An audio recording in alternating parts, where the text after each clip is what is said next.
देश के अध्यक्ष श्री नरेंद्र कबीर जी, राज्यसभा में मेरे साथी और राष्ट्रीय महामंत्री और कर्नाटक के प्रभारी अरुण सिंह जी, भारत सरकार में मंत्री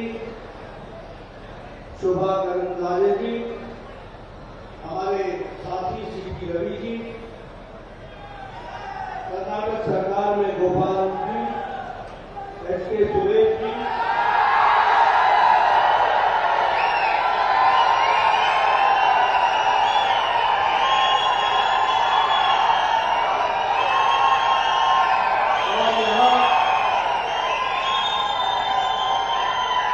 और यहाँ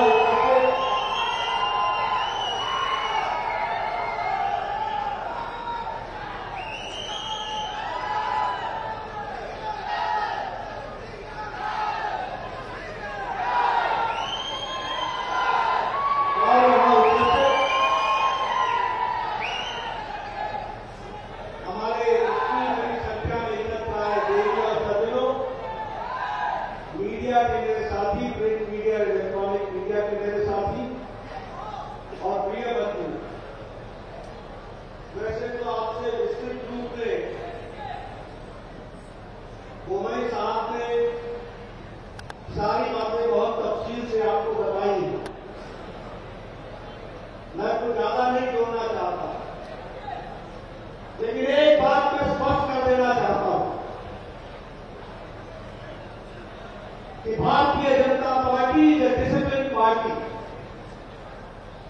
and everybody should know how one has to behave. इसलिए मेरा सबसे निवेदन है, पार्टी जिसको आगे करती है उसके साथ सबको चलना होगा। इस बात को हमको ध्यान रखने की आवश्यकता है। मित्रों, आज आने वाले समय में भारतीय जनता पार्टी का जो देश में, दुनिया में समर्थन बढ़ रहा है, प्रदेश में समर्थन बढ़ रहा है, उसकी बारीकियों को हम सबको समझने की आवश्यकता है। ये ऐसे ही नहीं हुआ है, ऐसे ही नहीं। प्रधानमंत्री मोदी जी के नेतृत्व में देश आगे बढ़ा है तो उनकी दूरगामी नीतियों का प्रभाव कर्नाटक की जनता से लेकर देश की जनता पर पड़ा है। इस बात को हमको समझना है। आज हमको ध्यान में देना होगा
किसान, इनकी अगर चिंता की है तो केंद्र सरकार की नीतियों ने चिंता की है केंद्र सरकार।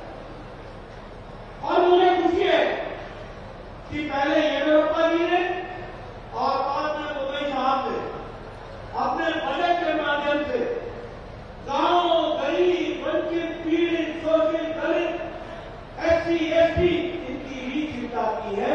यह मैं गौरव के साथ कह सकता हूं और आपके साथ कह सकता हूं। मैं अगर किसानों की बात करूं, अगर प्रधानमंत्री किसान सम्मान निधि प्रधानमंत्री जी ने शुरू की तो मोदी साहब ने भी किसानों को छोड़ करके आगे बढ़ाने का काम किया और उसमें अपना योगदान दिया।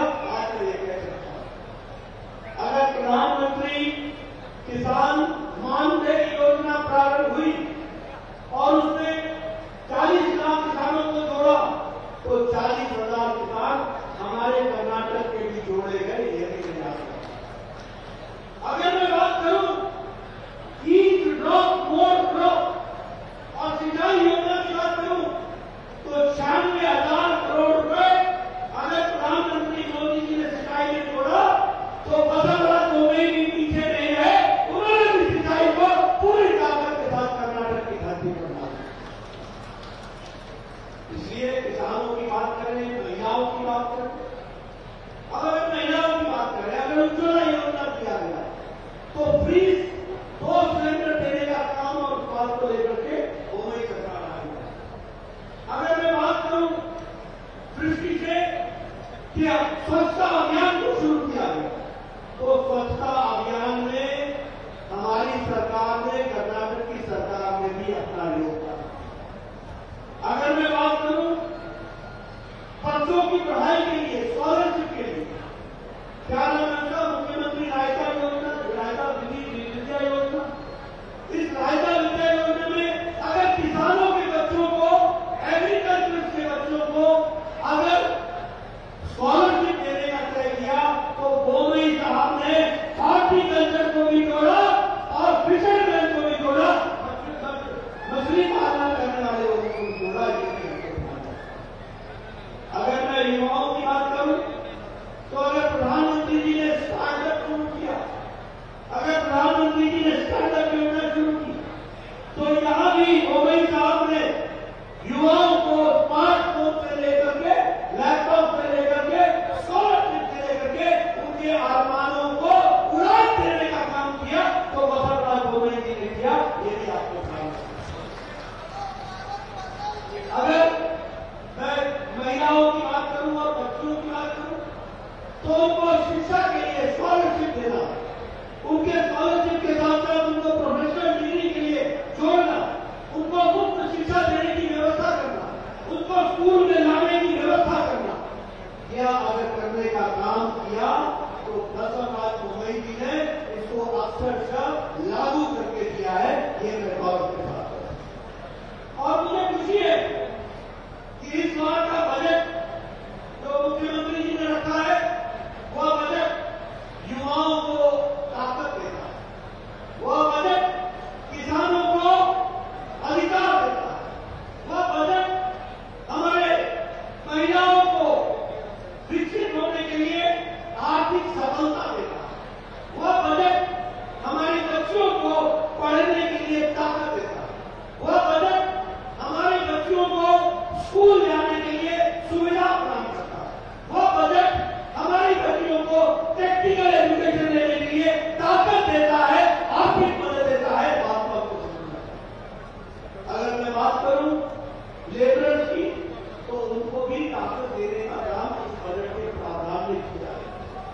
और इसलिए मैं आपको एक ही बात कहने आया हूं कि मित्रों, मैं ज्यादा समय नहीं लूंगा, लेकिन एक बात आपको बता देना चाहता हूं कि कर्नाटक का भला और कर्नाटक की जनता का भला और कर्नाटक के सभी वर्गों का भला, कर्नाटक में दलित भाइयों का भला, कर्नाटक में हमारे ST भाइयों का भला, फिर चाहे रिजर्वेशन देने की बात हो, उनका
इसके मित्रों, मैं गौरव के साथ बोल सकता हूं कि विकास के लिए कर्नाटक एक छलांग लगाता हुआ आगे बढ़ने वाला इलाका। लेकिन मैं यहाँ ये भी बोलना चाहता हूं और पत्रकार बंधुओं को चाहूंगा कि मेरी बात को जरूर लिखना या आगे बताना। और वो बात क्या है कि जब कांग्रेस पार्टी आती तो समाज में बिखराव हुआ। जब कांग्रेस पार्टी आती है तो फूट करो और राजनीति करो, ये उसका उद्देश्य है। Divide and rule, this is the basic trait of Congress party. Congress party में कांग्रेस जब आती है तो वोट बैंक की राजनीति होती है और वोट बैंक की राजनीति में किसी एक जाति को, किसी एक धर्म को अपीसमेंट के साथ चलाने का उद्देश्य लेकर के कांग्रेस पार्टी चलती है। और जब तक कांग्रेस आती है तो भ्रष्टाचार आता है। अभी अभी मोदी साहब ने आपको सिद्धारमैया की सरकार के भ्रष्टाचार के विषय आपके सामने रखा। लेकिन मैं एक ही बात पूछना चाहता हूं, कौन होगा भ्रष्टाचार से लड़ने वाला रखवाला? भ्रष्टाचार से लड़ने वाला रखवाला बसवराज बोम्मई होगा, जिन्होंने लोकायुक्त को स्थापना करने में कोई कसर नहीं छोड़ी। और भ्रष्टाचार का साथ देने वाला अगर होगा तो वो सिद्धारमैया होगा, जिसने लोकायुक्त इंस्टीट्यूशन को कर्नाटक की धरती से उठा के फेंक दिया था और उसने भ्रष्टाचार किया। इसलिए भ्रष्टाचार, कमीशन, करप्शन, इसका तीसरा नाम कांग्रेस पार्टी है, ये आपको ध्यान रखना। और दूसरी बात मैं कहना चाहूंगा कि ये अपीसमेंट, लॉ एंड ऑर्डर की सिचुएशन को खराब करना, ये काम सिद्धारमैया से कोई सीखे। और मैं यहां कहना चाहता हूं कि बताइए, popular front of India, PFI ban संगठन है कि नहीं है? बैन है कि नहीं है? इन्होंने समाज को दहशत फैलाने का काम किया था कि नहीं किया था? बताइए, PFI ने दहशत फैलाने का काम किया था कि नहीं किया था? किया था कि नहीं किया था? और ये सिद्धारमैया जी ने इनके मुख्यमंत्री काल में 175 केस PFI के और Karnataka forum for democratic dignity के 175 केस वापस लिए और 1600 लोग जो जेल के अंदर बंद थे उनको छुड़ाने का काम किया। तो ये सिद्धारमैया ने। मैं पूछना चाहता हूं, ये समाज में दहशत फैलाना चाहते हैं, ये समाज को तोड़ना चाहते हैं, ये समाज के लॉ एंड ऑर्डर को समाप्त करना चाहते हैं। आप क्या ऐसे लोगों का साथ देंगे क्या? आप लोग ऐसे लोगों का साथ देंगे क्या? मैं सुनना चाहता हूं, आप लोग ऐसे लोगों का साथ देंगे क्या? ऐसी सरकार आनी चाहिए क्या? मैं पीछे से सुनना चाहता हूं, ऐसी सरकार आनी चाहिए क्या? अगर नहीं आनी चाहिए तो याद रखना, आने वाले समय में बसवराज बोम्मई जी को, भारतीय जनता पार्टी को, भारतीय जनता पार्टी की कर्नाटक शाखा को पूरी ताकत देने की आवश्यकता है। और प्रधानमंत्री मोदी जी के नेतृत्व में जिस तरीके से चल रही है इनकी सरकार, कर्नाटक में चल रही है, उसमें आप भी अपना योगदान दीजिए। इन्हीं शब्दों के साथ बहुत बहुत धन्यवाद। जय भारत, जय कर्नाटक।